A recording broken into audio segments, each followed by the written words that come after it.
আমাৰ UPPL দলৰ গোসাইগাঁও জিলা কমিটিয়ে সমন্বয়ৰ যাত্ৰা এটা আৰম্ভ কৰিছে। বড়োলেণ্ড অঞ্চলত শান্তি কৰি অহাৰ পিছত বিভিন্ন জাতি জনগোষ্ঠীৰ মাজত হেৰাই যোৱা মৰম স্নেহ বিশ্বাস আকৌ ঘূৰি আহিছে। সকলো জাতি জনগোষ্ঠীয়ে হাতত হাত মিলাই আগবাঢ়ি যাবলৈ ইতিমধ্যে মন বনাইছে।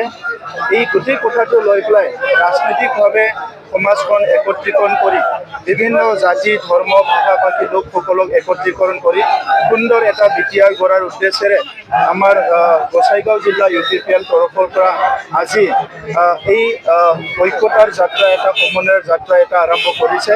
মই অংশগ্ৰহণ কৰিছোঁ আৰু ইয়াত হাজাৰ হাজাৰ আমাৰ যুৱকসকল যুৱতীসকল আমাৰ দলীয় কৰ্মী বিভিন্ন ওলাই আহিছে। মই সকলোকে ধন্যবাদ জনাইছোঁ। অনাগত দিনত বড়োলেণ্ড অঞ্চলত চবেই যাতে ভালে থাকিব পাৰে আৰু আমাৰ সকলোৰে সপোন বাস্তৱত ৰূপায়ণ হয়।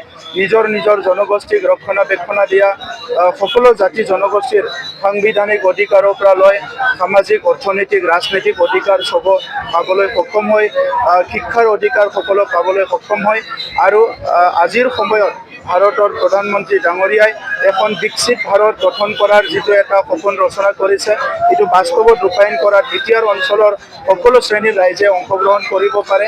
মুখ্যমন্ত্ৰী ডাঙৰীয়াই অসমখন এখন উন্নত ৰাজ্য হিচাপে গঢ় দিব বিচাৰিছে। ইয়াত বিটিআৰ অঞ্চল যাতে কোনো কাৰণত পিছ পৰি নাথাকে আৰু বড়োলেণ্ডত আমাৰ চৰকাৰ অহাৰ পিছত আমি সকলো জাতি জনগোষ্ঠী ডাঙৰ সৰু সকলো জনগোষ্ঠীক একেলগে লৈ আগবাঢ়ি যাব বিচাৰিছোঁ আৰু স্বাধীনতাৰ ৭৮ বছৰ পিছত তেনেকুৱা এটা পৰিৱেশ আহিছে। এই পৰিৱেশটো সদায় চিৰযুগমীয়া কৰাটো বড়োলেণ্ড অঞ্চলৰ ৩৫ লাখ জনগণে বিচাৰে আৰু সেইকাৰণে আজি গোসাইগাঁৱত প্ৰথমবাৰ এই সমন্বয়ৰ যাত্ৰাৰ দ্বাৰা বড়োলেণ্ড অঞ্চলৰ ৰাইজক বাৰ্তা দিছে যে এই অঞ্চলত সকলো জাতি জনগোষ্ঠী এক হৈ থাকিব লাগিব আৰু অনাগত দিনত একেলগে আমি আগবাঢ়ি যাব লাগিব।